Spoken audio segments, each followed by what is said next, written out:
Penyelenggaraan Pesta Kesenian Bali ke-37 di Art Center Denpasar memberikan keuntungan tersendiri bagi penjual batu akik di stan pameran PKB. Boomingnya batu akik membuat penjual batu akik melonjak hingga 100% dibandingkan dengan penjualan di PKB tahun sebelumnya.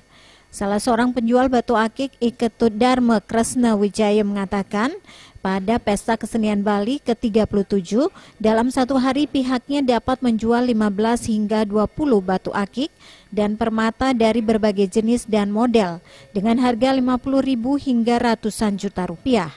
Ditambahkannya, salah satu jenis batu akik yang banyak digemari oleh masyarakat adalah batu akik Pulaki, karena batu akik Pulaki dipercaya memiliki aura spiritual yang lebih tinggi dibanding dengan batu akik dari daerah lainnya di Indonesia. Bahkan saat ini, penggemar batu akik Pulaki tidak hanya berasal dari Bali, namun juga daerah lainnya. Batu akik Pulaki yang merupakan batu akik asli Bali. Kalau batu akik yang dicari di Bali ini kok batu akik Pulaki yang dicari. Walaupun ya warnanya biasa tapi spiritualnya tinggi.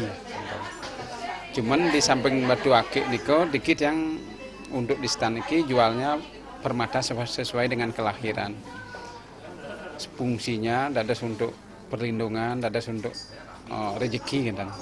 Karena setiap kelahiran itu wenten batu permatanya.